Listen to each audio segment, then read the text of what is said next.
우리 하나님께 다시 한번 박수로 영광 돌리겠습니다. 아멘, 아멘. 감사합니다. 오늘은 이제 창세기 23장의 말씀으로 우리 함께 은혜를 받는 시간을 갖도록 할 텐데요. 먼저 우리 이제 드려진 예물을 위해서 제가 기도하도록 하겠습니다. 살아계신 하나님 아버지 감사합니다. 우리가 이곳은 넓은 마음으로 교회에 올 때에 하나님 우리에게 빈손을 보이지 않게 하여 주시고 하나님께서 주시는 복에 따라서 각 사람이 정말 마음을 담아서 이 교회를 위해서 하나님 정성껏 예물을 올려드렸습니다. 하나님이 드려진 예물보다 우리의 마음을 먼저 받아주시고 하나님이 드려진 예물을 하나님 기뻐 흠양하여 주시옵소서. 이 예물이 쓰이는 곳마다 하나님의 이름과 예수 그리스도의 은혜와 성령님의 역사가 풍성하게 나타나는 그런 귀한 예물이 되게 하여 주시고 이 드려진 손길이에 30배, 60배, 100배의 복을 더하여 하나님 물질로 어려움 겪지 않게 하여 주시고 항상 하나님께서 주시는 풍성한 복을 받아서 하늘로서부터 신령한 복과 땅으로서의 기름진 복을 모두 다 받아 누릴 수 있는 우리 모든 집사님들과 넓은 마음교회 목장이 되게 하여 주시옵소서. 또한 창원교회에 있는 그 모든 일들을 감당할 때에 가장 하나님 앞에서 뛰어나고 하나님 보셨을 때 가장 하나님께서 가장 아끼는 그런 하나님의 귀한 우리 목장이 되게 하여 주시고 하나님 날마다 더욱더 풍성하게 하나님께서 사람들도 보여내 주시고 물질도 부어주시고 모든 것들을 다 채우셔서 필요한 모든 것을 하나님께서 채우셔서 하나님의 사용하시는 그 일에 부족함이 없게 하여 주시옵소서. 감사드리며 예수 그리스도의 이름으로 기도드렸습니다. 네.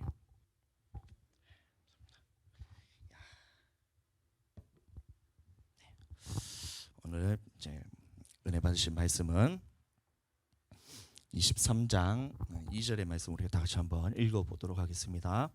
시작. 사라가 가나안 땅 헤브론 곧 기럇 아르바에서 죽음에 아브라함이 들어가서 사라를 위하여 슬퍼하며 애통하다가 그 24장 전체를 우리가 이제 한번 살펴볼 건데 크게 보면 이제 이 헤브론이라는 지역이 어떤 곳인가에 대해서 우리가 한번 나누어 볼 거고요. 그다음에 헷 족속이 나오는데 그 족속이 어떤 족속인가에 대해서 우리 함께 나누어 보도록 하겠습니다.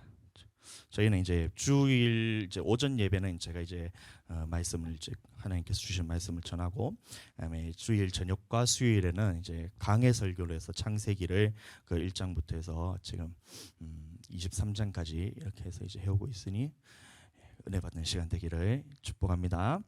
네, 이렇게 어떤 장면이냐면 이제 창세기 22장에서는 이제 아브라함이 이삭을 하나님께 바쳐라 이렇게 얘기했을 때 하나님께서 이삭을 바쳐라 했을 때 이제 우리는 보통 어떻게 생각을 하냐면 이 하나님의 말씀의 기준을 우리에게 맞춰서 이제 끌어내리는 경향이 있어요. 그러니까 하나님의 말씀에는 이게 이삭을 하나님께서 아브라함에게 바쳐라 이렇게 얘기를 했을 때 우리 인간적인 마음으로서는 그것을 할 수가 없는 일이죠. 저도 이제 아들 둘이가 저기 있지만 하나님께서 어느 날 동수야 주아를 나에게 번제로 바치겠니? 이러면 제가 미치고 팔짝 뛸 것 같아요. 그래서 이 기준을 이제 아브라함도 이 이삭을 바치라 했을 때 얼마나 그 마음이 찢어지고 고통스러우면 고민하다가 이삭을 바쳤다고 이렇게 생각을 하거든요. 그게 뭐냐면 하나님의 말씀을 나의 기준으로 끌어내린 거예요. 그래서 22장에 제가 다루었을 때 무슨 말씀했냐면 그 아브라함이 이삭을 끌고 그 종들을 데리고 모리아 산을 갔을 때에 그 산에 올라가기 전에 종들을 여기 이제 모리아 산 밑에 두고 그다음에 이삭과 아브라함이 하나님 앞에 번제를 드리러 갈 때에 그 종들에게 했던 말이 뭐냐면 내가 이삭과 함께 올라가서 하나님께 예배드리고 이삭과 함께 내려올 것이니 너희는 여기서 기다려라 이렇게 얘기했던 거예요. 그러면 아브라함의 마음에는 어떤 마음이 있었냐면 이삭을 하나님께 바치더라도 하나님께서 이삭을 이것을 죽이지 않고 살리시거나 아니면 하나님께서 이삭을 죽이시더라도 이 번제로 다 태워서 하나님께 드리더라도 죽은 자 가운데서 다시 살리실 거라는 그런 믿음을 가지고 드렸던 거예요. 그러니까 하나님의 말씀이 아브라함이 이삭을 바치라 했을 때 주저하거나 아니면 이 머뭇머뭇거리나 그런 마음이 있는 것이 아니고 이삭을 바칠 때는 주저함 없이 하나님 앞에서 말씀에 순종했던 그 모습을 볼 수 있었다는 겁니다. 그래서 히브리서에서 보시면 11장에 보시면 아브라함이 이삭을 바칠 때에 죽은 자 가운데서 다시 살리실 것을 믿고 하나님 앞에 바쳤다고 했거든요. 그래서 그 말씀에 대해서 나눴고, 자 오늘은 그 이어서 23장의 말씀에서 이제 사라가 이제 헤브론이란 곳에 이르렀는데 이제 수명이 다해서 죽는 그 장면이 나옵니다. 그래서 이 헤브론에 대해서 우리가 조금 다루게 될 것인데, 자 헤브론은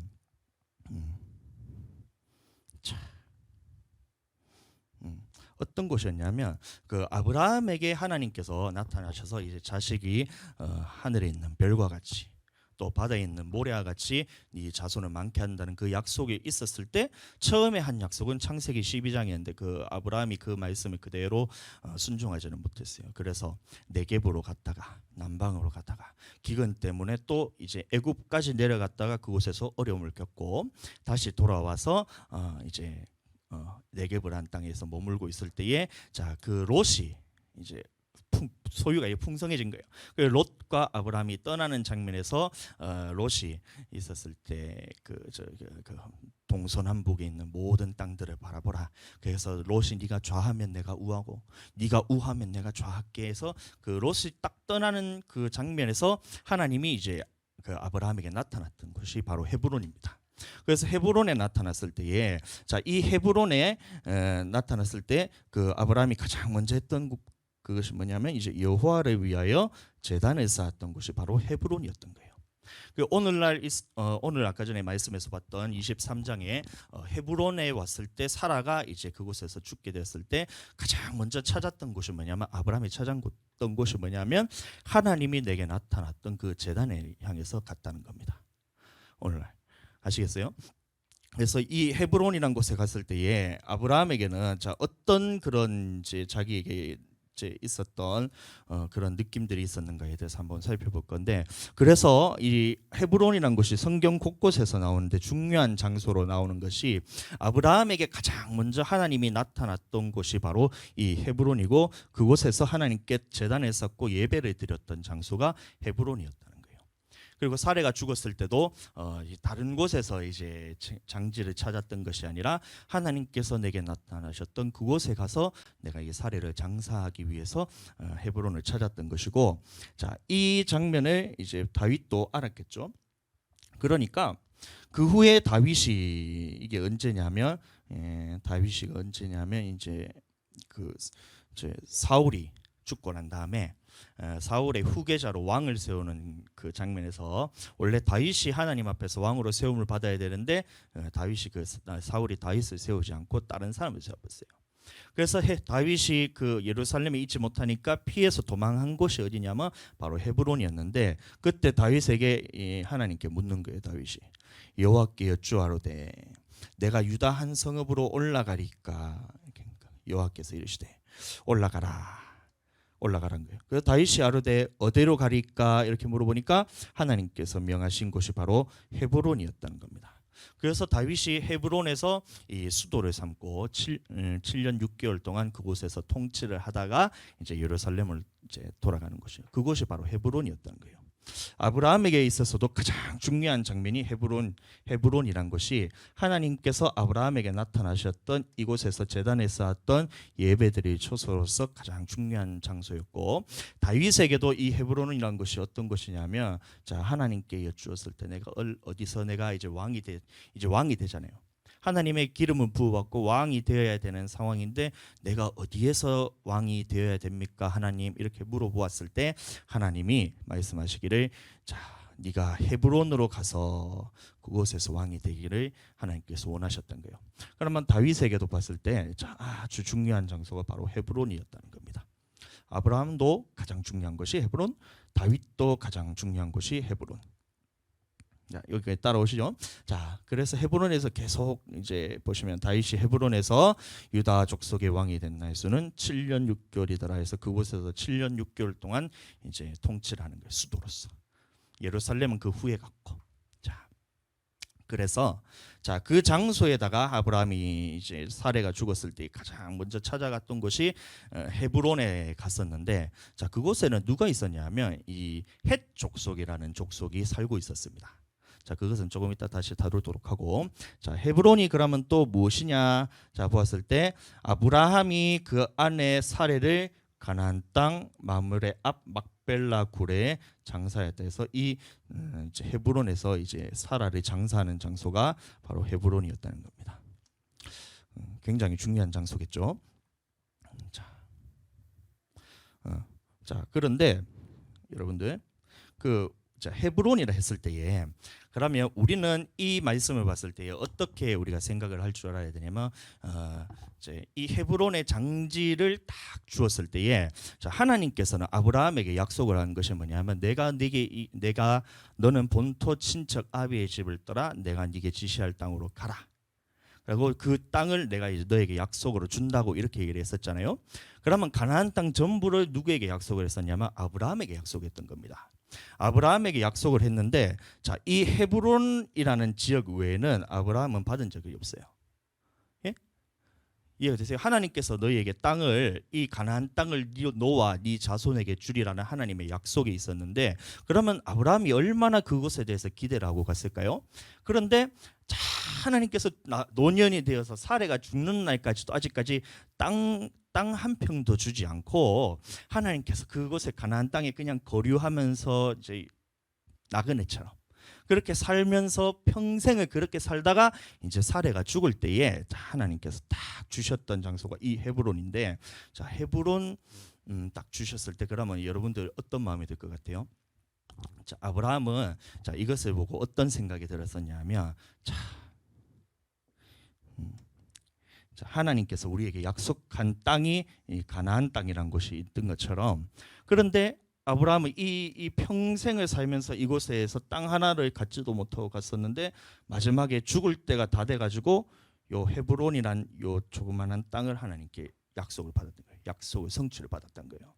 자, 그러면서 이제 아브라함의 마음에는 어떤 마음이 있었냐면 자, 이곳은 우리가 머물고 있는 이 땅은 우리가 영원히 거할 초소가 아니고 하나님께서 약속하신 그 영원한 초소는 어디 있냐면 하늘에 있다는 것을 아브라함이 이때 깨달았던 겁니다. 예, 헤브론이란 것이 그냥 하나님께서 나타나셨던 장소 이것도 물론 중요하고 다윗이 훗날에 그곳에서 이제 예루살렘에 이제 거기서 이제 수도를 옮기기 전에 7년 반 동안 쫓겨서 그 처음으로 이제 다윗이 왕이 되었을 때 나라를 제 수도를 삼았던 그곳에서 그것이 중요한 것도 있지만 그것보다 더 중요한 것은 뭐냐면 하나님께서 약속하신 이 가나안이라는 이 땅 중에서 내가 이곳에 머무는 것은 이 땅에서 머무는 것은 그냥 하나님 앞에서 나그네 같은 그 다음에 거류하는 인생이란 것을 고백을 하면서 자, 사레가 죽었을 때 이 장지에 대해서 하면서 영원한 하나님의 처소에 대해서 그것을 사모하는 마음이 있었다는 거예요. 그것이 바로 헤브론이었다는 겁니다. 그러니까 다윗도 이제 다른 이제 쫓겨갔잖아요. 이제 쫓겨가가지고 이제 어디 가서 다른 사람들이 왕으로 나를 세우는데 다른 곳을 찾았던 것이 아니고 가장 중요했던 그 영적인 장소에 찾았다는 거예요. 예루살렘에 가서 있던 그 사울에 있는 아들과 싸울 수도 있었는데 그것이 아니라 나는 그곳에서 영원히 갈 곳은 이 땅에서 영원히 갈 곳이 아니기 때문에 자, 어디를 가냐 하면 이 하나님께서 주신 이 헤브론이라는 이곳에 가가지고 자, 아브라함에게 약속하셨던 것처럼 이 영원한 천국이 내가 정말로 가야 될 이 천국이란 곳이 나의 본향이지 이곳 땅에서는 내가 사는 것이 나의 본향이 아니란 거예요. 여러분들 이곳은 우리가 영원히 갈 곳이 아닙니다.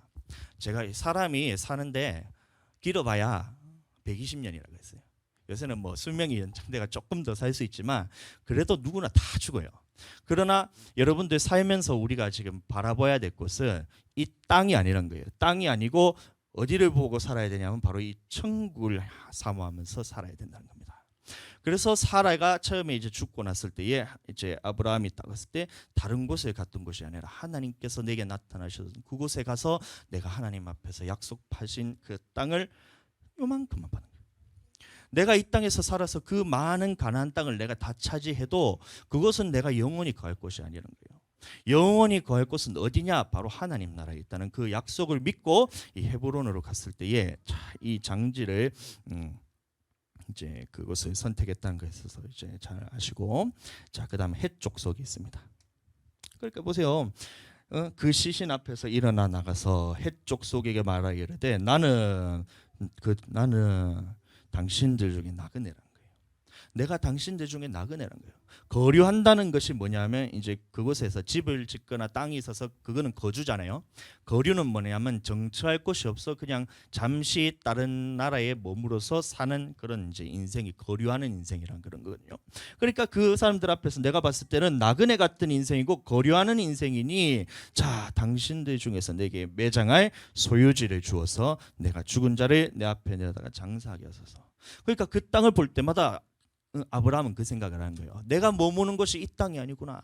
헤브론이란 것을 하나님께서 이제 장지로서 이 해쪽 속에 내가 비록 사서 이 무덤에 있는 곳에 무덤을 사서 그곳에서 잠깐 머물겠지만 나의 본향은 어디냐 하면 바로 하나님 나라라는 것을 이 아브라함이 알고 그 해쪽 속에 있는 걸 나는 나그네 인생이고 나는 거류하는 인생이니 당신 내 있는 땅 중에서 얼마를 내게 주소서 내가 그곳에서 장사하리다 하면서 그 땅을 얻은 거예요. 그 땅 모든 것을 달라 하는 것도 아니고 그 막벨라 굴을 딱 달라 해서 그 조그마한 그 굴을 줘서 장지로만 딱 쓰고 다른 것은 관심이 없는 거예요.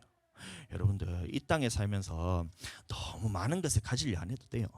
저희가 처음에 이제 교회를 딱 개척했을 때 제 통장에 얼마가 있었냐면 163원이 있었어요.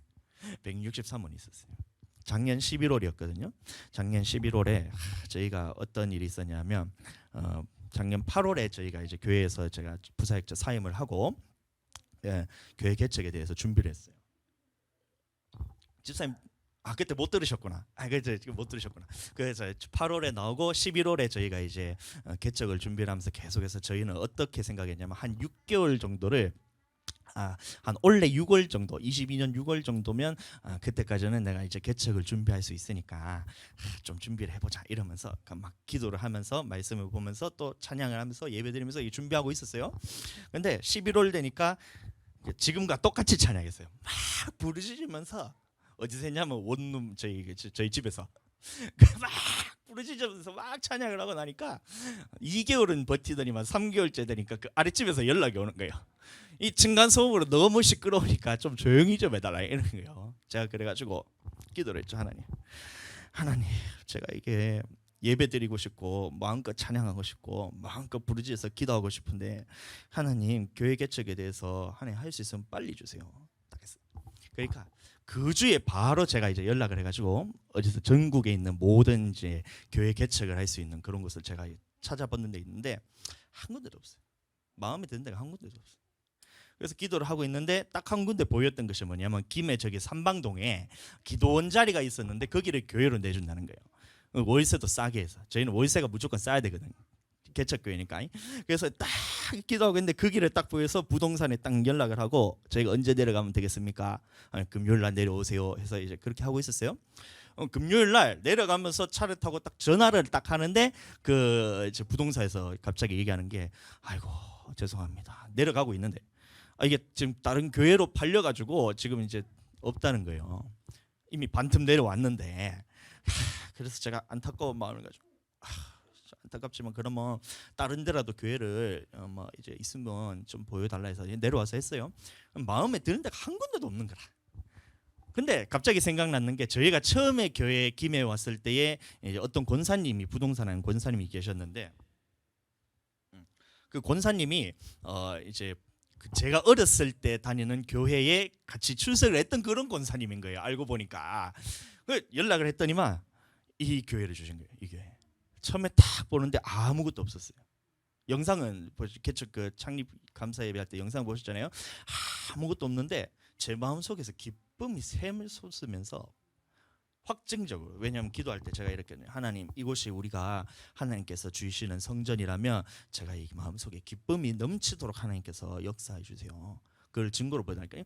딱 문을 딱 철문을 딱 여는 순간 진짜 완전 세멘밖에 없었어요. 아무것도 없었어요. 근데 속에서 기쁨이 확 넘치면서 하나님 주신 거예요. 근데 그때 제 통장에 163원이 있었거든요. 이제 어떡하나 이러면서 하나님 교회 개척하는데 돈은 없는데 어떡해요? 하나님 이렇게 막 기도를 하고 있었어요. 그러니까 하나님께서 어떻게 얘기했냐면 제가 이렇게 했거든요. 하나님, 지금 코로나라서 지금 코로나 끝나고 개척해야 되는데 너무 힘든 거 아니에요? 하나님, 코로나서 안 되고요. 하나님, 제가 돈도 하나도 없고요. 163원 있다 했잖아요. 돈도 하나도 없고요. 하나님, 제가 주변에 친구도 없고 사람도 없고 제가 가진 능력도 없고 아무것도 가진 게 없는데 제가 어떻게 하나님 개척해요? 하나님, 이렇게 기도를 하고 있었어요. 그때 하나님께서 제 마음에 주시는 감동이 뭐였냐면, 그러니까 내가 안다 이거였습니다. 그러니까 내가 안다 이거예요. 그러니까 내가 안다 이건 거예요. 제가 돈에 있어서 제가 아직까지도 통장에 제가 10만 원이 넘어 본 적이 없어요. 근데 이 모든 것이 하나하나 이제 성전이 다 지어가는 모습 볼 때마다 야, 하나님께서 다 채우시는 거 보고, 여러분도 딱 교회니까 제 첫마디 가면 교회 예쁘다잖아요. 저도 똑같은 마음이었어요. 울산에서 왔다 갔다 하면서 저는 한 주에 매일 못 노니까 한 주에 한 번씩 들으니까 우와, 하나님 감사합니다 이것밖에 안 없어요. 갔다 오니까 또 이제 저기 저 샷이 이런 게 달려있어요. 와, 하나님 감사합니다. 하나하나 음향 장비, 그다음에 의자, 강대상 이런 것들 다 채워주는 걸 보면서 와, 하나님 감사합니다 이것밖에 한 게 없어요. 지금까지도 와, 하나님 감사합니다 이것밖에 한 게 없어요. 제가 가진 게 비록 없지만은 하나님께서 하시니까 다 대단한 거예요. 그러니까 우리도 지금 이제 내가 먼저 하나님께 어떻게 이거를 구하고 하나님이 하실 거라는 그 믿음을 가지고 의지하면서 하나님께 했더니만 다른 모든 것들을 다 채워주는 거예요. 그 다음에 또 어떻게 해요? 우리 교회 성도가 없잖아요. 하나님께서 제게 주신 마음이 처음에는 이제 다른 그 교회에 후임으로 들어가면 기존에 있던 그 집사님들과 그런 이제 성도님들이 계시면 거기서 목회를 해도 되지 않겠냐, 이렇게 이제 그 선배 목사님들이 저에게 많이 얘기해 줬어요. 그런데 저는 그런 마음이 전혀 안 드는 거예요. 예? 왜냐하면 성도 한 영혼이라도 먼저 있었던 그 영혼이 있으면 그 사람 보고 제가 목회할 것 같은 거예요. 그러니까 하나님 하면서 기도하는데 제 마음에 주셨던 감동이, 성도 한 명도 없이 시작해서 그 영혼의 소중함을 네가 알아라, 이거에 제 마음이었어요. 그러니까 김에 왜 왔나 하더라고요. 목사님들이 김에 왜 왔나 이러더라고요. 뭐 연고가 있어서 왔냐 이런 물어보길래 아무 연고도 없이 그냥 주님이 가라해서 왔다 하고 와가지고 했는데 진짜 아무것도 없어요. 그런데 참 감사하게도 하나님께서 그 창립 예배 딱 드리고 그 주에 이틀 딱 지나니까 성도를 보내주신 거예요. 아멘. 성도를 보내주신 거, 하나님께서 책에 보내주시는 성도가 있는데 야, 얼마나 감사한지 몰라요. 내가 이것에 대해서 원래는 이제 전도사하고 목사까지 하려면 이 영혼에 대한 갈급함이, 영혼구원에 대한 갈급함이 있으니까 했을 거 아니에요.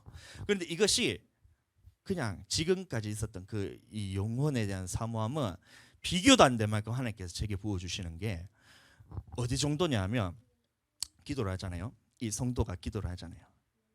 근데 이 말 들리는 게 진짜 여러분들 신기한 경험이었는데, 하루는 이제 성도가 여기 와서 기도를 했었어요. 저한테 기도를 해달라 해서. 근데 기도를 탁 하고 있는데 이 어떻게 들리냐면, 애는 이제 어떻게 하냐면 그냥 이제 기도하면서 이렇게 있어요. 이렇게 해서 저는 기도를 했죠. 하나님 하는데 갑자기 신음소리가 살려주세요 이 소리는. 근데 뭔 소리인가 싶어 딱 봤는데 애는 그냥 이렇게 했어. 뚝 보니까 안 하는 거예요. 살려주세요 이 소리가 너무 생생하더라는 거예요. 그러니까 제가 전도를 안 할 수가 없는 거예요. 이 영혼이 왔을 때 그 영혼을 포기할 수가 없는 거예요. 여러분들, 우리가 이 영혼 구원에 대해서 우리가 어차피 예수님 믿고 이 영혼에 대한 사모함이 있잖아요. 그 집사님들도 그렇고. 근데 이게 생생하게 정말 그 영혼이 어떻게 어디로 가는 것이 보이면, 그러면 그 영혼에 대해서 포기할 수가 없는 거예요. 하나님께서 우리를 포기하지 않은 마음이 제게 너무나 생생하게 이거를 경험시켜 주는 게, 아무것도 가진 것이 없어도 하나님만 딱 바라보니까 하나님께서 다 알게 하시는 거예요. 입 밖에는 몇 번이라도 이게 목회하는 상황에 봐봐요. 내가 어디 기쁠 수 있는 그런 상황이 어디 있겠어요. 아무것도 그냥 통장에 163원 있다 했잖아요. 지금 얼마 만 원도 없어요. 지금 똑같아요. 청년 때부터 저는 돈 들어오면 다 헌금하는 게 습관이었기 때문에 돈이 없어요. 근데 아무것도 가진 거 없는데 내가 이게 기쁨이 있을 수가 없는데, 하나님께서 영혼을 조금씩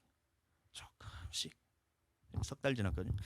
조금씩 진짜 많이 변한 것도 아니고 어떨 때는 앞으로 막 갔다가도 고무줄 같이 뒤로 튕겨 나갔기도 하다가 또 막 앞으로 와 이게 막 이렇게 왔다 갔다 하잖아요. 기쁠 수가 없는데 야, 얼마나 그게 감사한지 하나님 앞에서 그 영혼에 대한 이 소중함을 하나님께서 내게 알려주시려고 이렇게 아무것도 없는 곳에 보냈구나. 딱 마음이 제가 알아준 거예요. 하나님 나라만 바라보면 되구나. 내가 이 땅에서 내가 사모할 것이 아무것도 없구나. 돈 필요 없구나. 명예 필요 없구나. 내가 가진 이런 권력, 내가 있는 모든 이 다른 것들 아무것도 필요 없고 하나님 나라만 내가 사모하고 하나님께만 딱 집중하니까 다른 모든 것들을 하나님께서 내게 채워주신구나. 이게 알아졌던 거예요. 헤브론에 있을 때 아브라함이 그 해쪽 속에 있었던 그 모든 가나안 땅에 대해서 하나님께서 약속까지 하셔서 준다고 약속했는데 나이가 들어가 죽을 때까지도 하나님께서 땅 준다는 약속했는지 이루어지는 것이 보이지도 않아요. 근데 아브라함은 사례가 죽을 때에 그 헤브론에 있는 그 장지에 대해서 요만한 장지에 대해서 딱 죽으니까 그것을 보고 무슨 생각을 하셨을까요? 아브라함이 야, 이 땅에서 내가 머물러서 살 곳이 아니구나. 나는 이 땅에서 나그네구나. 나는 그냥 이 땅에 거류할 그냥 손님일 뿐이구나. 나의 영원한 본향은 하나님 나라 하나밖에 없구나. 내가 다시 돌아가야 할 곳은 하나님 나라 하나밖에 없구나는 그 마음 아브라함에게 있었던 거예요. 헤브론에 있었을 때.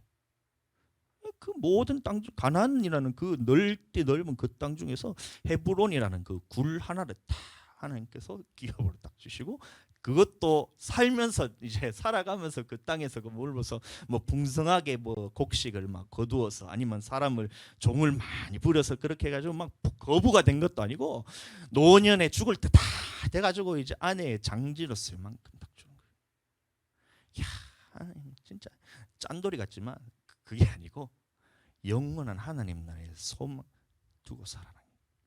그랬던 겁니다. 그렇게 소망하기를 예수님 이름으로 축복합니다.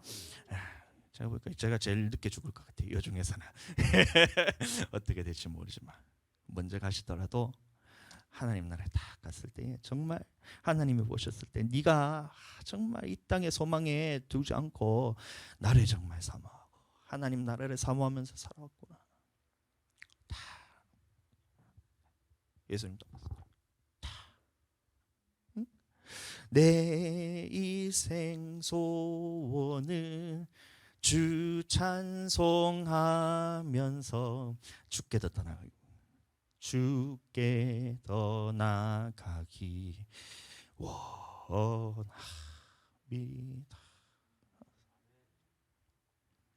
지금부터라도 저도 항상 사모하고 있어요.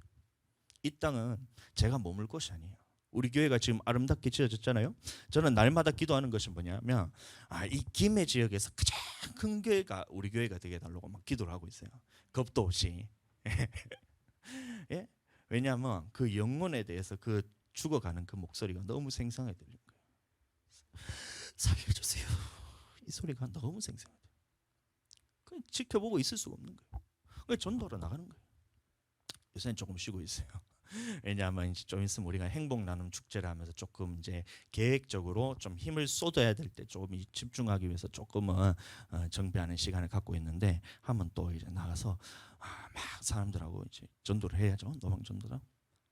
그럼에도 전도도 제가 봤을 때는 창원교회 목사님께서 문기태 목사님이 전도에 대해서 굉장히 이제 중요성을 갖고 계시고 그런 책도 이렇게 저한테 선물로 주셔서 보고 했는데 그 열정에 대한 저는 따라가지 못할 것 같아요.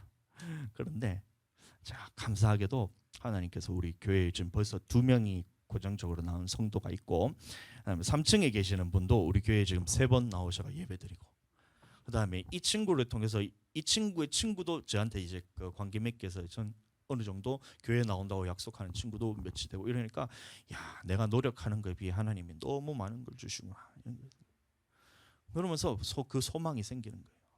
야 이 영혼이 죽어가는 이 영혼이 아직 한 사람밖에 못 들었어요. 그 사람밖에 모르지만 야 그 모든 사람의 영혼들이 지금 죽어가면서 살려달라고 부르짖고 있는데 살려달라고 다 난다 긴다 하잖아요. 보면 세상에 사는 사람들이 보면 전부 다 자기들이 죽은지도 모르고 할렐루야 하면서 살고 있잖아요. 누구를 보고 할렐루야 하는지는 모르겠지만 돈 보고 할렐루야 하고 막 이게 막 하여튼 막 자기들 자기 멋대로 다 살아가면서 잘 살아가고 있잖아요.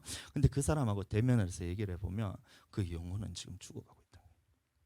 자, 그런 사람에게 우리가 무엇을 가르쳐야 되나? 이 땅에서 사는 것은 우리가 그냥 나그네 인생일 뿐이다. 내가 죽고 나서는 영원토록 살아야 될 천국인데 그곳에 가서 살 때는 여러분들 우리가 천국 가야 되죠. 지옥은 영원한 불타는 그 불에서 영원토록 고통받는 곳인데 전해야 되지 않겠어요? 아멘. 우리 넓은 마음 교회 목장도 하나님 앞에서 크게 쓰임 받고 부흥되기를 예수님 이름으로 축복합니다. 네, 그다음에 헷 족속에 대해서 얘기를 우리가 잠깐 나누어 보겠는데 이 헷 족속은 누구냐면 이제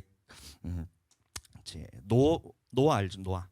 그 노아가 이제 홍수 끝나고 난 다음에 포도주에 취해가 자고 있었을 때 그 둘째 아들 놈이 있었잖아요. 둘째 아들 놈이 제일 말을 안 듣는 것 같아.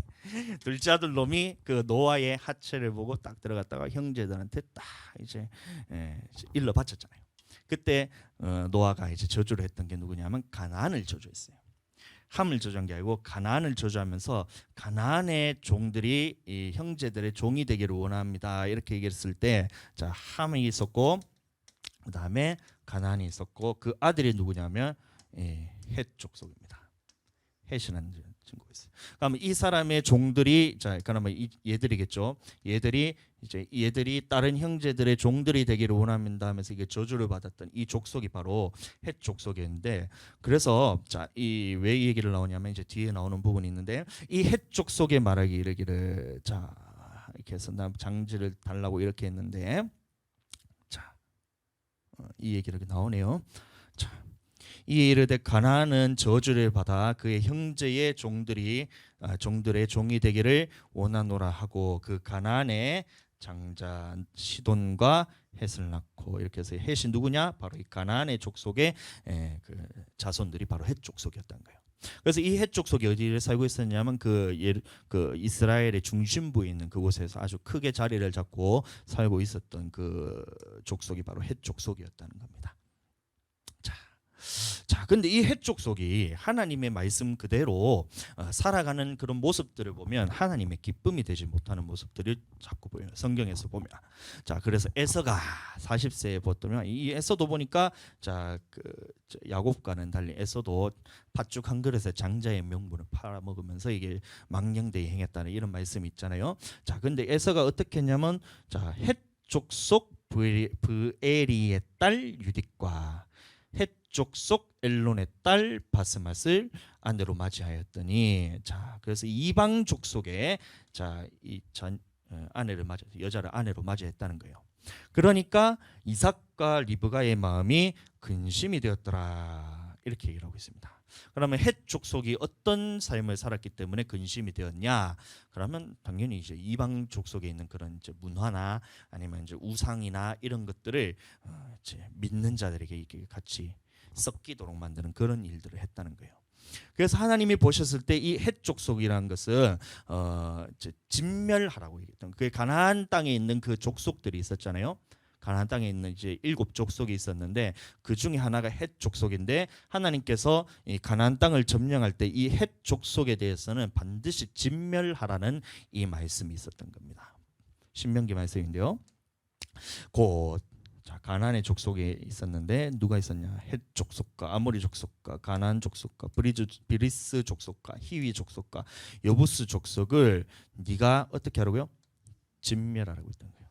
하나님의 이제 그 하나님의 백성이 이렇게 이제 계보가 있고 그 이방인들의 계보가 있었는데 이 이방인들이 어떻게 했냐면 이 믿는 사람들 그 영적인 계보에 있는 사람들과 이제 혼인도 하고 그다음에 같이 문화도 교류도 하고 이러면서 어떻게 했냐면 자 이곳에 있던 하나님을 대적하는 그런 이제 우상 숭배나 아니면 이제 문화나 음란한 거나 이런 것들을 자 이 이스라엘에게 같이 전파를 하는 거예요. 그러니까 하나님이 보셨을 때 얘들 둘이가 같이 붙어 있으면 자 하나님께서는 하나님의 백성을 구원하기를 원하셨다는 거예요. 그런데 이 하나님의 백성을 이방인들이 다 혼인도 하고 교류도 하고 그다음에 우상 숭배하도록 만들고 음행하도록 만들게 하니까 이 사람들 때문에, 이 이방인들 때문에 이 이스라엘까지도 멸망받을 것 같은 거예요. 그러니까 하나님께서 가나안 땅에 들어가서 그 족속들과는 교류도 하지 말고 진멸하라고 하나님께서 말씀하셨는데 그 족속이 바로 헷 족속이었다는 겁니다. 여기까지 이해가 되시죠? 자, 그래서 헷 족속을 멸망을 시켜야 되는데 안 했어요. 말 진짜 안 들어요, 진짜. 우리 같아 진짜. 예? 하나님께서 말씀을 하셨는데 진멸하라 하면 네 알겠습니다 하고 진멸하면 되는데, 예? 똑같은 족속이 아말렉 족속 있잖아요. 아말렉 족속이 있었는데 사울에게 딱 얘기했어요. 사울에게 얘기해서 너는 아말렉 족속에 있어서 그 모든 사람을 다 죽이고 거기 있는 물건들 중에서도 다 취하지 말고 다 그냥 없애버려라, 완전히 진멸하라 했는데, 왜냐하면 이제 하나님의 그 출애굽을 했을 때에 그 어디예요? 그 르비딤 아니지? 가데스 바네아. 모세가 손을 들고 그 알잖아요. 모세가 손을 들면 이기고 손을 내리면 지더라 했을 때 그때 싸웠던 그 나라가 아말렉이잖아요. 그래서 여호와의 선택받은 이스라엘 민족을 끝까지 괴롭히는 이 사탄 같은 나라이기 때문에 아말렉에 있어서 진멸하라 했는데 사울이 그를 진멸하기를 즐겨하지 아니하고 아말렉의 왕 아각과 그 좋은 것들을 하나님께 드리기 위해서 딱 챙겼대요. 그래서 사울이 버림받았죠. 똑같은 거예요. 이 헷 족속에 있어서 하나님께서는 멸망시키고 진멸하라는 이유가 뭐냐면 그 있던 그 악한 문화나 악한 이 하나님과 대적하는 것들에 대해서 너희는 영향받지 마라 이거였는데, 그것에 대해서 이스라엘 백성이, 이스라엘 민족이 멸하는 것을 즐기하지 않았다는 거예요. 오늘날로 말하면 하나님께서 우리가 이제 교회에 와서 하나님을 믿는 거룩한 백성으로서 하나님이 주시는 그 믿음으로서 하나님이 주시는 그런 하나님의 우리 기독교 문화라는 것이 있잖아요. 이런 것처럼 하나님 앞에서 거룩함을 유지하는 것이 우리 믿는 사람들에게 요구하는 것인데, 자 너희가 있었던 이 이방인들 세상 것들에 대해서 딱 붙잡으면서 양발했다. 진멸을 하라 했는데 하나님께서는 이것에 대해서 네가 같이 멸망받지 않고 이것을 진멸하기를 원했는데, 이 믿는 사람이라는 사람들이, 믿는다는 이름을 가진 이 사람들이 세상의 것들에 대해서 이거는 내가 다 품으면서 그대로 나누는 거예요. 그러니까 어떻게 돼요? 계속해서 세상에 끌려가요. 헷 족속이 그런 사람이고 가나안에 있는 그 나머지 족속들도 그렇고 성경에 나왔을 때 이방인들이라 했을 때는 다 그런 거예요. 그래서 어디까지 왔나 보니까 솔로몬까지도 아직까지도 그 헷 족속을 진멸하지를 못했던 거예요. 그러니까 솔로몬 왕이 바로의 딸, 이 바로는 누구예요? 애굽 딸이죠. 외에 이방의 많은 여인을 사랑하였으니 곧 모압과 암몬과 에돔과 시돈과 그 다음에 헷 여인이 나온다. 헷 족속. 야곱이 있었을 때 그 두 아내를 헷 사람을 딱 취했을 때에 이삭과 리브가가 이것 때문에 근심이 있었다 했잖아요. 마찬가지인 겁니다. 솔로몬이 이 이방 여인에 대해서 다 자기의 혼인을 하는 거예요. 이걸 통해서 이방 문화들이 자기에 대해서 들어올 것에 대해서 하나님은 알고 하지 말라 했는데 솔로몬이 해봤어요. 그러니까 어떻게 돼요? 자, 여호와께서 말씀하시기를 너희는 그들과 서로 통혼하지도 말고, 통혼이 뭐냐면 서로 결혼하지도 말고, 너희가 서로 통혼하게 하지도 말고.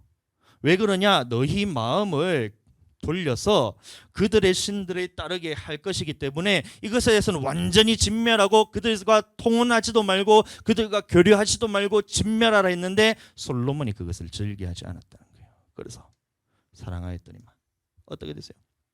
그러니까 솔로몬이 말년에 돼가지고 하나님께 마음이 돌아서서 이방 신들에 대해서 이 우상 숭배도 하게 되고 그다음에 이렇게 하게 되죠. 근데 솔로몬이 결국에는 말년에는 정신을 다시 차려서 이제 회고를 하면서 전도서를 쓰면서, 야 내가 이런 것들을 다 해봤는데 이 하나님 앞에서 죄 짓는 것이 네가 보통 일이 아니더라. 그러니까 뭐라 그래요? 전도서 12장 13절에 일의 결국을 들었으니 너희가 하나님을 경외하고 그의 모든 말씀을 들을지어다. 그게 모든 사람의 본분이라, 이런 말씀을 이제 솔로몬이 그렇게 이제 그 얘기를 하잖아요. 그러면 다시 돌이켰다는 얘기인데 제가 읽어드리겠습니다. 일의 결국을 다 들었으니 하나님을 경외하고 그의 명령들을 지킬지어다. 이것이 모든 사람의 본분이라 하면서 마지막 때는 돌이키지만 그 말년이 되기 전까지 얼마나 이 이스라엘에 대해서 그 나라가 쪼개지는 그런 역사가 나타나죠. 누구 때문에요? 아까 봤던 그 헷 족속의 여인들을 비롯한 이방인들 때문에. 우리도 마찬가지입니다. 여러분들, 아까 전에 하나님께서 우리가 영원히 살아야 될 그 본향은 하나님 나라 한 군데밖에 없어요.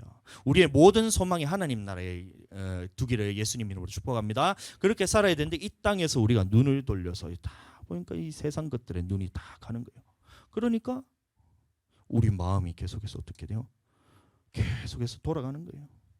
솔로몬이 나이가 많을 때 그의 여인들이, 아까 말했던 그의 여인이 누구예요? 이 헷족 속에 있는 그 아내들을 비롯한 이방인들이 자 그의 마음을 돌려 다른 신들에 따르게 하였으므로, 자 이렇게 해서 헷족 속에 이런 일들을 했다는 겁니다. 하나님 앞에서 진멸받아야 될 존재인데, 가나안 사람들과 헷 사람들과 브리스 사람들과 여부스 사람들과 암몬 사람들과 모압 사람들과 애굽 사람들과 아모리 사람들이, 이방인들이 하나님 앞에서 가증한 일을 했대요. 이게 뭐냐면 에스라에서에서 이제 마지막에 회개 운동을 에스라를 통해서 회개 운동이 막 일어나잖아요. 미스바 회개 운동. 자 그때에 했던 그 말인데, 이 사람들이 자 무슨 짓을 했냐면 하나님 앞에서 가증한 일을 했다는 거예요. 가증한 일. 그래서 돌아보니까 우리나라가 이렇게 이스라엘이 멸망받은 이유가 뭐냐 보았더니만, 야 이런 사람들과 함께 교류를 하면서 혼인을 하면서 우리 거룩하게 하나님께서 세움받은 이 이스라엘이라는 이 정체성을, 우리 믿는 자의 이 정체성을 이방인들과 세상 사람들과 함께 이렇게 섞여가지고 하나님 앞에서 멸망받을 짓을 우리도 같이 하고 있구나. 그러니까 자 이방인들에 대해서 사람들을, 혼인했던 사람들은 다 너희는 이혼하고, 이혼하라는 얘기가 아니고 자 이 사람들 했다는 겁니다. 자 이분에 대해서 전혀 이제 교류하지 않고 이제 하나님의 백성 안에서 거룩하게 우리가 삶을 다시 살자 하면서 회개 운동이 일어났던 거죠. 그때 가증한 일을 행했다는 거예요. 이게 뭐예요? 가증한 일. 가증한 일이라고 있는데, 이게 원어적으로 보면 이게 동성애를 했다는 거예요. 성적으로 아주 문란을 했다는 겁니다. 그래서 소돔과 고모라에 있어서 소돔에 있었던 사람들이 이제 그 롯이 천사가 찾아왔을 때에 그 롯을 끌어내면서 비켜라, 내가 그 왔던 그 사람들과 내가 관계하리라, 이렇게 했을 때 그 관계가 바로 동성애예요. 그 동성애에 대해서 이렇게 막 하려고 했을 때에 이제 하나님께서 그건 진짜 가증한 일이니까 너희는 하지 마라 했는 그 가증한 일이나 요 가증한 일이랑 똑같은 거예요. 이방인들에 대해서 동성애하고 막 이게 음란의 결정체잖아요. 그거에 대해서 막 하면서도 저희들끼리 하도록 해서 멸망받으면 괜찮은데, 이 사람들하고 이제 혼인을 하니까 어떻게 돼요? 이 있던 이런 것들이, 가증한 일들이 우리도 믿는 자들이 같이 하는 거예요. 그러니까 하나님 앞에서 거룩함을 보이지 못해서 소돔이 멸망받은 것처럼, 자 이런 햇사람에 대해서 우리가 보면 이제 햇사람뿐만이 아니라 다른 가나안에 있던 모든 사람들이 다 그랬다는 겁니다. 이 사람들에 있어서 자 하나님이 보셨을 때에 악한 사람이었구나, 이 정도만 이제 기억하시면 될 것 같아요. 이해되시죠? 자 그렇게 됐어.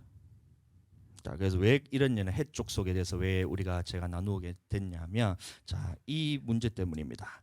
오늘 창세기 23장의 말씀을 보시면 10절 이후로부터 보시면 그 에브론이라는 사람이 나와요. 이게 누구냐면 헷 사람인데, 자 헷족 속의 사람인데 아브라함에게 그 막벨라 굴의 원래 주인이었죠. 그래서 아브라함에게 값을 주고 판 사람인데, 자 사람들이 생각하기로 정말 에브론은 사람이 이 아브라함에 대해서 대우를 잘해줘서 이 헷족 속에 있는 그 땅 중에서 아브라함에게 흔쾌히 그렇게 땅을 줬구나, 정말 그 헷족 속에 있는 사람이라도 참 좋은 일 했다, 이렇게 생각할 수가 있어요. 그래서 제가 밑밥을 다 깔아놨잖아요. 헷족 속에 어떤 사람이란 거를. 자, 그 부분에 대해서 제가 먼저 선지식을 제가 드리기 위해서 제가 얘기를 했는데, 자, 이 에브론이라는 사람이 어떤 일을 했었냐면, 헷족 속 중에 앉아 있더니 그가 헷족 속 곧 성문에 들어온 모든 자가 듣는 데서 아브라함에게 대답하여 이르되, 네 주여 그리 마시고 내 말을 들으소서. 이 말이 어떤 말이냐면, 자 아브라함이 얘기를 했던 거예요. 이 헷 땅에 있는 헤브론 지역에 있는 마무리에 있는 그 막벨라 굴을 내가 아내의 장지로 삼기 위해서 막벨라 굴을 달라, 내가 그것에서 값을 쳐주겠다, 이거를 얘기했던 거예요. 근데 에브론이 어떤 마음이 있었냐면, 이 아브라함에게서 내가 돈을 뜯어낼 수 있겠다, 요 생각이 들었던 겁니다. 이해가 되세요? 그러니까 자 어떻게 얘기를 하냐면, 자 내가 무엇을 준다고요? 그 밭을 준다는 거예요. 굴이 아니고, 굴만 주는 것이 아니고 그 있는 모든 땅을 당신에게 주겠습니다. 왜 그랬을까요? 예, 이거는 고대에 있는 이런 이제 문화에 대해서 조금 알아야 되는데, 이게 땅을 갖고 있으면 그 땅에 있는 세금을 내야 돼요. 요새도 다 똑같구나. 세금을 내야 돼요. 근데 이 세금을 내야 되는데, 이 장지에 대해서 팔게 되면 그 부분에 대한 세금도 자기가 내야 되는 거라. 그러니까 어떻게 되냐면 이 굴만 가져가는 게 아니고, 아브라함 당신이 이 밭도 네가 갖고 가라, 이건 거예요. 나는 세금 내기 싫다, 이건 겁니다. 그러니까 이 밭도 당신에게 드리고 그 속의 굴도 내가 당신에게 드리되, 자, 내가 내 동족 앞에서 당신에게 드리오니, 이 말이 뭐냐면, 자, 이 증거로서 봐라, 다른 사람들 보세요. 자, 보세요. 아브라함이 내 땅을 사갔죠. 이제 나는 아무 책임 없으니까 아브라함한테 돈 받아가세요, 요건 겁니다. 쉽게 얘기하면 쉽죠. 이게 들어보니까 쉽죠. 그 에브론이, 자, 말은 참 예쁘게 잘해요. 그러니까 이 굴뿐만이 아니라 여기 있는 밭도 당신께 드릴 테니까 밭도 가지고 가세요, 이거지만 실제로 그 마음속에는 무엇이냐면, 나는 이 부분에 대해서 더 이상 책임지기 싫으니까 네가 다 갖고 가라. 나는 굴만 안 줄 거다. 이 땅까지도 네가 다 갖고 가서 네가 알아서 해라, 요건 거예요. 이해가 되시죠? 그래서 다른 모든 사람을 불러놓고 그 사람들이 증인이 있어야 이게 효력이 있으니까, 증인들이 있으니까 다 사람들을 불러놓는, 그 앞에서 아브라함에게 밭도 당신이 갖고 가세요, 이 얘기를 했던 겁니다. 그 밭을 당신에게 드리되. 이해가 되시죠? 해족속이란 그 지식이 없으면 이제, 야, 정말 저 사람은 대단하네. 굴만 달라카는데 어떻게 밭까지 다 주냐 이러면서, 응? 어째, 이렇게 뭐 나는 뭐 밥만 달라했는데 반찬까지 다 내주네 이러면서 막 뭔가 다 내주려 그러네 하면서 좋은 생각을 가졌구나, 이런 생각을 했는데, 그게 아니고 이 사람에게는 이제 아브라함에게 이제 딱 굴을 달라 했을 때 이 모든 책임에 대해서 아브라함에게 넘기고 싶었던 그 말이 있었던 겁니다. 그래서 아브라함은 그냥 해줘요. 그 땅의 백성 앞에서 몸을 굽히고 그 땅의 백성이 듣는 데서 에브론에게 말하되, 당신이 합당히 여기면 청하건대 내 말을 들으시오. 내가 그 밭의 값을 당신에게 주리니. 이제 나오는 거예요. 아브라함이 그냥 내가 그 밭에 있는 값을 당신에게 주리니 당신은 내게 받으시오. 내가 당신의 죽은 자를 내가 나의 죽은 자를 거기 장사하겠노라 했을 때, 그러면 원래 이제 밭까지 주고 싶으면 어떻게 해야 돼요? 아이고 아닙니다, 그냥 굴값만 주고 밭은 가져가세요, 이렇게 해야 되잖아요. 여러분들 거래 다 해보셨잖아요. 거래 다 해보셨잖아요. 줄 마음이 있었으면 어떻게 해야 돼요? 아이고 내가 밭에 내가 주려고 딱 마음을 먹고 있으면 그러면 주면 되잖아. 근데 어떻게 하는지 보세요. 에브론이 아브라함에게 대답하여 이르시되 이르되 내 주여 내 말을 들으소서. 아이고 괜찮은데 근데 땅값은 은 400세겔이요.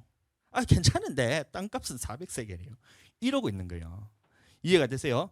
자, 땅값은 은 400세겔이나 그것이 나와 당신 사이에 무슨 문제가 되니까 당신의 죽은 자를 장사하소서. 굉장히 말은 예쁘게 잘하지만 이 속에 있는 것은 뭐냐면, 내가 이 굴에 있는 것에서 내가 책임지고 땅에 있는 세금을 내가 내기 싫으니까 네가 이 땅까지 다 네가 사서 가라, 이 마음이 중심에 있었던 거예요. 그러니까 이 은 400세겔이나 당신과 나 사이에 무슨 문제가 있습니까? 그냥 갖고 가세요, 이렇게 얘기를 하지만 그 속에는 달라는 거예요. 이 돈 달라는 게. 사기꾼들과 같이 똑같은 거. 우리 교회 1층에도 보면 이게 또 다른 교회에 집사님이 계신데 말만 하면 교회에 온다는 거예요. 교회 한번 올라가야 되는데 이러면서 헌금 내가 다 준비해 놨는데 이런 거예요. 그래서 저는 한 번도 믿은 적이 없어요, 그 말에. 좀 준비해 놨으면 주던가. 준비해 놨다는 말만 하고 아직까지 한 번도 교회를 안 올랐어요. 그런 거예요. 당신과 나 사이에 무슨 문제가 있습니까? 근데 400세겔인데 이러고 있는 거예요, 지가. 예? 그때에 아브라함은 어떻게 했냐? 아브라함이 에브론의 말을 따라서 에브론이 헷 족속이 듣는 데서 말한 대로 상인이 통용하는 은 400세겔을 에브론에게 주었습니다. 네, 그럼 뭐 사기치기나 말았기나 할 거는 하는 거예요. 자, 이 은 400세겔이 오늘날로 말하면 이제 1세겔이 얼마냐면 이 노동자의 사흘치, 사나흘치 이제 그 뭐겠죠? 일당 사나흘치 일당이라 보면 이제 오늘날로 보면 한 이제 32만 원에서 40만 원 정도 됩니다. 자, 1세겔이. 자, 그러면 400세겔은 얼마예요? 계산 한번 해볼까요? 응? 너무 제가 이제 그래서 미리 제가 계산해 왔어요. 그럼 보면 1억 2천만 원 정도 됩니다. 1억 2천만 원. 1억 2,600만 원에서 한 1억 6천만 원 사이에 그 땅이 있는데, 자, 뭐 막벨라 굴이 몇 평 정도 되냐면 이제 한 3,200평 정도 돼요. 그럼 평당 얼마로 보냐면 4만 원에서 5만 정도예요. 비싼 거나 이제 오늘날로 치면 그 요 당시 시세인데 있는데 그 아브라함이 줬을 때는 그 값보다 후하게 쳐서 줬다 했기 때문에 시세보다 조금 더해서 이렇게 줬다고 그렇게 생각을 하시면 됩니다. 그냥 참고적으로 알아두시고, 자, 그래서 은 400세겔을 달아서 자 에브론에게 주었더니, 자 이제 자 이것에 대해서 마지막으로 설명을 해야 되는데, 자 아브라함이 왜 이렇게 그냥 거저 받아도 될 것을 왜 에브론에게 제값을 주고 다 이렇게 그 땅을 아브라함의 소유가 되도록 다 샀을까요? 왜 그러냐면 아까 말했던 그 헷 족속과 그 있었던 이런 연결고리를 다 끊어내기 위해서예요. 자 보세요. 마므레의 앞 막벨라에 있는 에브론 밭과 곧 그 밭과 거기에 속한 굴과 밭과 그 주위에 둘린 모든 나무가 성문에 들어온 모든 헷 족속이 보는 데서, 그래서 모든 족속이 보는 데서 이제 아브라함의 소유로 확정됐다는 겁니다. 만약에 아브라함이 그것에 대해서 사지 않고 그냥 뭐 그 누이 좋고 매부 좋은 대로 그냥 이 땅에 그냥 공짜로 거기 가서 장지로 했다 하면 어떻게 되냐면 이제 이스라엘에 있는 모든 역사 가운데서 헷 족속과 같이 연계가 되는 거예요. 그렇게 되면 어떻게 돼요? 하나님께서는 이 헷 족속에 대해서 진멸하라는 이 말씀에 대해서 더 이상 이룰 수가 없는 거예요. 왜냐하면 연결고리가 있기 때문에. 그렇기 때문에 아브라함이 어떻게 했냐면 이 모든 사람이 보는 앞에서 그 값을 줘서 그 장지를 사게 됩니다. 그래서 하나님의 그런 계획 속에서 모든 이스라엘 가운데서 헤브론이란 곳은 아주 중요한 그런 이제 지역이 됐던 거예요. 아브라함에게 처음으로 하나님, 처음은 아니지만 아브라함에게 이제 나타나셔서 아브라함이 단을 쌓고 하나님께 예배드린 장소도 이 헤브론이죠. 그다음에 아브라함과 사레와 또 이삭과 리브가와 그 야곱과 레아가 장사된 곳이 또 이 헤브론이 되잖아요. 다윗도 그래서 그 다른 곳이 아니고 헤브론에서 그 나라의 처음에 왕으로 세워지는 그 수도로서 딱 하는 그런 요충지가 될 수 있었는데, 자, 왜 그게 가능했냐 하면 아브라함이 그것을 제값을 주고 살 수 있기 때문에. 이제 그것이 헷 족속의 땅이 아니기 때문에 자 아브라함의 온전한 소유가 되었다는 것을 그래서 두 번이나 강조를 하고 있는 겁니다. 보세요. 그 후에 아브라함이 그 아내 사레를 가나안 땅 마므레 앞 막벨라 밭 굴에 장사했더라. 마므레는 곧 그것이 헤브론이죠. 헤브론이나 이와 같이 그 밭과 거기에 속한 굴이 이제 헷 족속으로부터 이제 완전히 끊어졌다는 겁니다. 아멘. 자, 그래서 아브라함이 매장의 소유지로 확정하였더라. 그래서 이 헷 족속과 연결거리를 완전히 끊기 위해서 아브라함이 제값을 주고 그것과 이제 완전히 결별을 해서 그곳을 사서 이제 하나님의 거룩한 그런 이제 거룩한 장지, 뭔가 좀 이상하긴 한데 구별되는 그 장소로 하나님 앞에서 택함 받을 수 있었던 거예요. 아멘.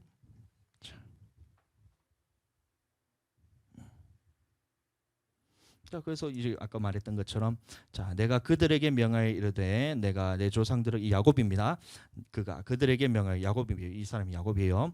그들에게 명하여 이르되 내가 내 조상들에게로 돌아가리니 나를 햇사람 에브론의 밭에 있는 굴에 우리 선조와 함께 장사하리라. 이제 합법적으로 이제 하나님의 백성이 있는 그 가나안 땅에서 다 그 헷 족속과 전혀 관계없는 그 이스라엘 백성에 있는 그 땅으로서 인정을 받아서 그곳에서 장사를 하는 게 이제 거리낌이 없잖아요. 예.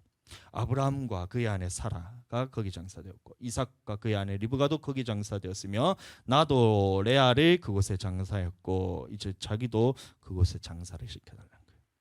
자, 그래서 자 요셉과 그 자식들이 그를 이것도 야곱입니다.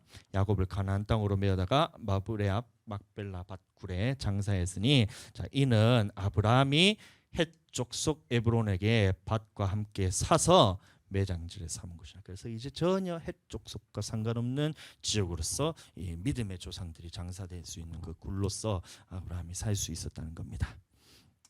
자, 창세기 이거 뭐야? 이건 오류가 났는 거네요. 자, 끝났습니다. 창세기 23장의 말씀을 통해서인데 제가 첫 번째로 이제 헤브론이 어떤 지역인가에 대해서 제가 함께 나눴고, 그것이 이제 이스라엘 중에서는 되게 중요한 장소더라. 이것만 기억하시면 돼요. 이스라엘 민족 중에서 정말 중요한 장소구나 헤브론이, 이렇게만 생각하시면 됩니다. 그 다음에 헷 족속에 대해서 나눴습니다. 헷 족속은 이제 가나안의 아들로서 하나님 앞에서 진멸받아야 할 그 가나안 땅에 살았던 그 이방 민족이었으므로 그 사람들과 이제 하나님 함께하지 말라 했어요. 우리도 마찬가지로 살면서 우리 믿음에 있는 우리 믿음의 신앙인들은 다른 사람과 관계하지 마라 이 뜻이 아니고 믿음을 지킬 수 있는 이거를 계속해서 유지해 나갈 수 있어야 된다는 겁니다.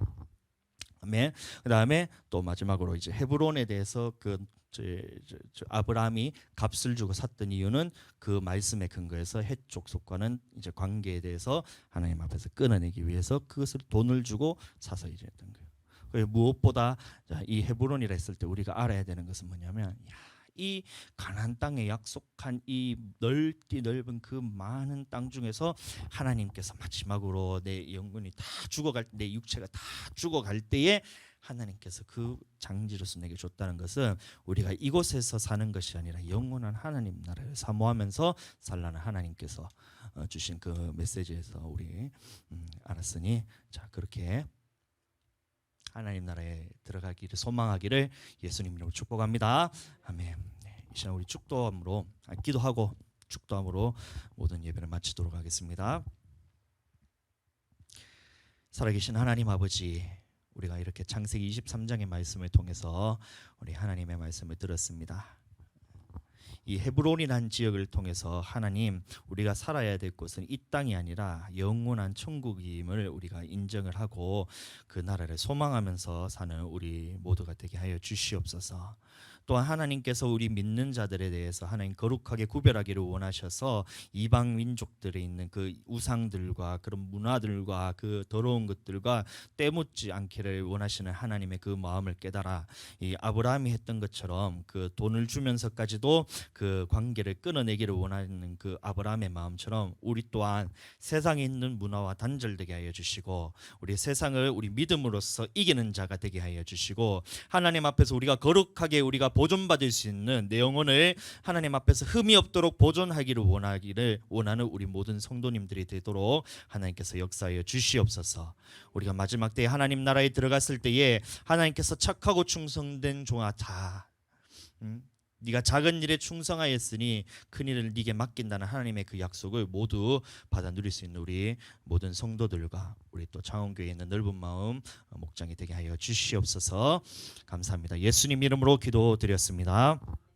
지금은 이 땅에 오신 예수 그리스도의 은혜와 아버지 하나님의 극진하신 사랑하심과 성령님의 감화 감동 내주 역사 충만케 하시는 은혜가 오늘 말씀 듣고 하나님 나라를 사모하는, 하나님 나라에 영원토록 거하기를 소망하는 우리 모든 성도들과 가정과 생업 위에 또 창원교회에 있는 넓은 마음 목장 위에 이제부터 영원토록 함께 계실지어다.